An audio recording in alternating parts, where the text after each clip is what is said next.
Hey, I'm Shay, and this is Jesse. We're from Modern History. Today in the Garage Mahal, we have Electric Elms.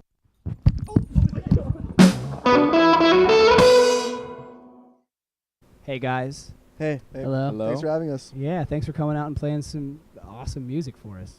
Thank you. Let's start off. Just go down and introduce yourselves. My name's Ian, 28. I like long walks on the beach and frozen yogurt. My name's Jake. I'm the drummer. I like drums. Simple. I'm Brett. I play guitar and bass, and I like playing drums and bass. Guitar and bass. And drums too.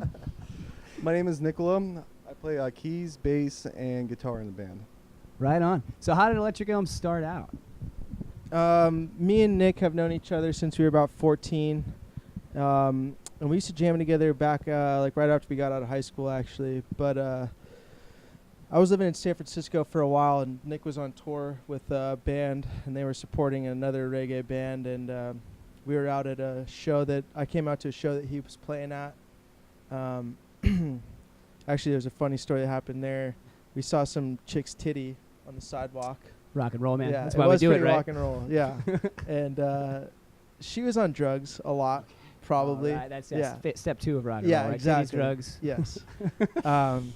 Anyways, me and Nick started talking that night about how we wanted to jam together. I was planning on moving back to San Diego in a couple months, so got back, hit him up, and we just started playing. Wrote a couple songs, and then got Brett here to come in, play some bass, and then eventually guitar, and then that's how it all started.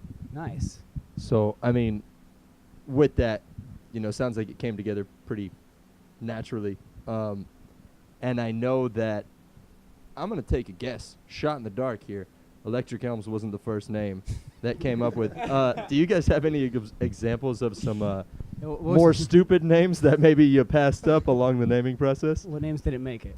Broken Horses, wasn't that one? I think. Broken Horses was one. We started as Native Winds. I introduced us as that one time at a open mic, and some guy in the back was like, "That's racist."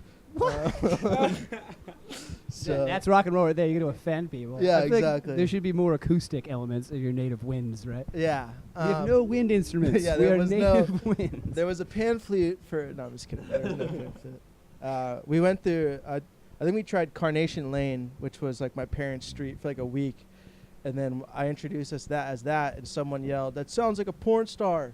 So You guys have a lot of hecklers at your yeah, shows. we right? get a lot. People don't like us very much. So Well, luckily, Electric Elms, no one really complains, so it's like, all right, that works. pretty middle of the road. that Middle of one. the road, right? So you just- Neutrality. You just tried out names until people stopped heckling and landed on that one, huh? That's basically what happened. Yeah. Well, you guys just had your debut album drop, right? Nice. Congratulations on that. Thank you. That's really cool. Is that on Thank you. Is it on Spotify? It is Spotify, Pandora, iTunes. You could buy it from us in person. Probably get it down the street at your local crack dealer.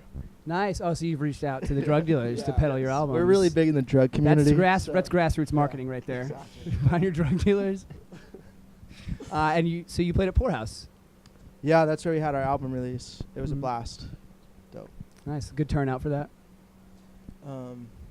Yeah, it was a great turnout. Sorry. We had the Lover the Liar, which is a new band. A member of Reason and Bell got together with some other guys and formed that. So actually, I haven't really heard much of their music, but gave them a shot, and they killed it. They opened up the night, set the right tone for us, and then we had a great set. A lot of love from our fans, a lot of family as well. And then Shane Hall came through and closed the night, and he's playing Kaboo in September. So overall, it was an awesome night of music, and it was good to have a opening band that you can enjoy, pump you up, and then you have all your energy on stage, and then you get to like relax and listen to another good band after your show and have fun with your friends and family. Yeah, I love when that happens. Take the risk, never hear in the opening band, and then they do well. So that pays off. So, obviously playing your album release at Poorhouse, it's fun, and you guys have a crowd that's going to show up there to support you because it's, your native lands. For the next album, where do you guys see yourself, and what stage do you see yourself playing that album release on? That's a great question. Honestly, I would love to play the Belly Up, and that's where we would do it. So, Jesse. Yeah, we can work something out. Let's no, hear that album. I think we've already, started writing for the next album. We had kind of the last album that we just put out, our first one, is I think it was a lot of fun to work on, and I think we just had a good time in the studio, and we just wanted to do more. So we've already been writing for this next one, and hopefully, the band continues to grow a little bit. I mean, it was great playing in Oceanside because it's, like you said, our home court advantage up there. But we'd definitely like to, kind of explore the San Diego scene a little more and get out there and make a name for ourselves. Nice. Brett, this one's for you, man. Okay. I noticed during your playing you had a pretty unique style. Your finger Oh, yeah, picking. yeah. That was pretty awesome. Yeah. So how did that start? Did you ever play with a pick? Have you always played well, fingerstyle yeah. I pick? mean, I play with a pick. Actually, most of the songs in Electric Elms, I play with a pick. It just happened that 2 of the 3 songs where I was using my fingers. But but how it started is yeah, how it started. I mean, I started with bass, so I think that's kind of Okay, where so that's the where finger that- picking started. Yeah, it looked like that But style. before I even played electric guitar, I played acoustic, and I was really into like the old blues guys from the 20s and 30s. They're all finger pickers, so I think that's kind of how my style evolved into playing kind of with my fingers and also with a pick too.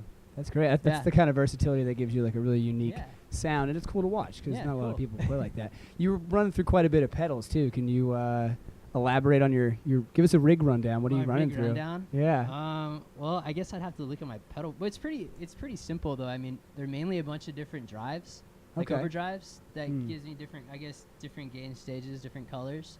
Mm. And then after that, goes into this delay pedal I have, and this cool little. It's called the Monterey. It's based off Jimi Hendrix's kind of effects he used. Like the fuzz. It's like a fuzz octave. It's an Ottawa, a rotary, and I think like a phaser or something like that. Like You can all the switch. classics. Yeah, so it's super fun. And after that, it's just like a tremolo. So yeah. Nice. Great tone. Oh, thanks, man. Really cool. I Yeah. love intimidating looking flashing lights Oh, yeah, on me a too. pedal It's board. the It makes me want greatest. to. So I got a question for young JJ here, young blood. So I know you coming into the band pretty recently, about 8 months ago. You probably just had to hop on the set really quick and learn every song that these guys already had in place. Is there anything that you're doing now, or the band as a whole, that kind of puts you more into the writing process for the next album? Yeah, we've been working on like 4 or 5 newer songs that I've kind of had like a little bit of part of, like composition wise, like deciding factor in kind of, but mostly it's these guys who do most of the work. But I think a lot of it is like, say Ian or someone will bring something to the table and we kind of jam it out until yeah, it kind of makes sense and sounds cool. So Jake definitely has The a huge last part song of that we played that wasn't a cover, Mellow, is a riff that Brett brought to the table that we wrote around. So really, there's a lot of different writing styles that we have. Sometimes I'll write a lyric and bring that to the band with just a simple melody, and we'll form it out of that. Or it comes out of a riff, or we'll have like a chorus or something like that. So with these new songs, it's been nice to have Jake there, because we used to be more of a softer sound, and I think we're kind of getting a little bit more edge, and it's nice to have the drums in the writing process, I guess you could say. It definitely, I mean, coming from people that have a similar writing process where it's kind of an open format jam, doing it with drums and without has a huge effect Huge on where the difference. song goes. Drums are underrated. Very, very important in where the song moves. Totally agree. One benefit that we had from not having a consistent drummer at practice is Brett, Ian, and I learned the music inside and out. We could play like as if there was a metronome, and there wasn't one. So we would just be so tight with each other that we knew the music in and out, that it just wasn't a problem bringing a drummer in. There wasn't any like hiccups or anything. It's just like, I feel we had everything straightforward and laid out for you when you came in. yeah, for sure. I feel that way too. I had to learn a lot of music though, like a lot. He's making it sound a lot easier than it was. They were a mess when I joined the band. They were all We weren't tempo good. was We're all still over. not good. It's mostly Jake, I'll be honest with you. So what songs did you guys play for us today? You had to choose 3, and then you did a cover for us. Yeah. What were they? Why'd you go with those? So Small Lines is track number 3 off of our brand new album, and you could get that on Spotify. Small Lines, I just think is a fun song to play. I mean, it's a straight up rock and roll song, which is, that's our favorite style to play in. Then we went with Peninsula after that, which was actually the first single we ever recorded. Peninsula was, and that it shows a little bit of diversity of the band. Nick's playing the bass line on the keys through that one, which is kind of something that we've done every once in a while. It's fun because Brett, gets to wail, and I get to do my thing on guitar, and Nick gets to do his thing on the keys. And we also have a little reggae breakdown section in there, which is not something we typically do. I love that shit. Got it. Yeah. We closed out with the originals with a song called Mellow, which is a brand new song we haven't had a chance to record yet. Most likely will be on the new album. Awesome. And that one's, like I said, straight up rock and roll. I play the bass on that one, and Nick plays keys, and Brett plays guitar, which is kind of one of our favorite formats to be in. What's really unique about our band is all Brett, Ian, and I all play guitar, and we all have our own unique styles. So when we write music, we kind of write in a style, and it's like, okay, who's going to be on what instrument? Okay, that fits your strength on guitar. So Brett has an awesome finger picking style, so anytime we want to do something finger picking, we throw Brett on there.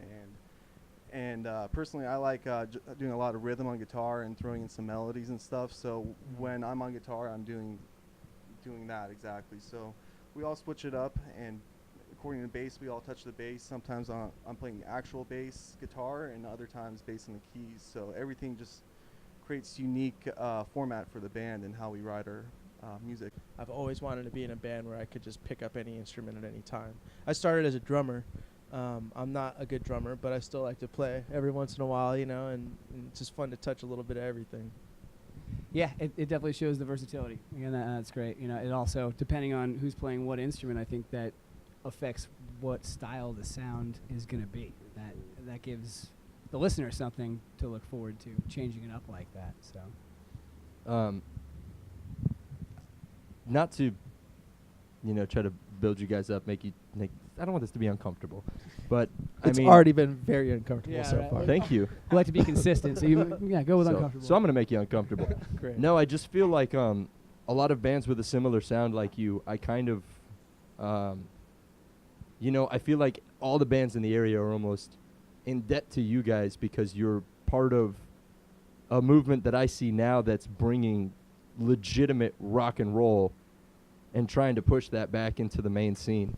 I mean, is there any bands from the past that you guys gather your main influences from? Because I feel a lot of kind of a classic rock feel being pushed out.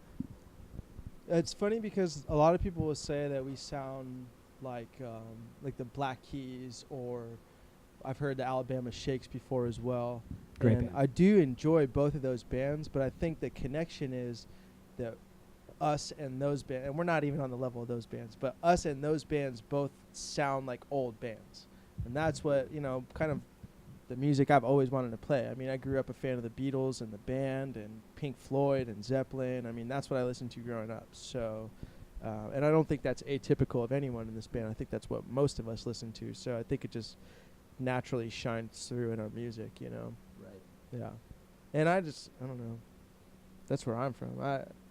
I'm not that great of I wasn't that great of a guitar player when we started, and I don't think I am anymore. So I couldn't do weird indie shit, and I couldn't do I think strange stuff, the backbone of indie rock is that no one knows what they're doing, right?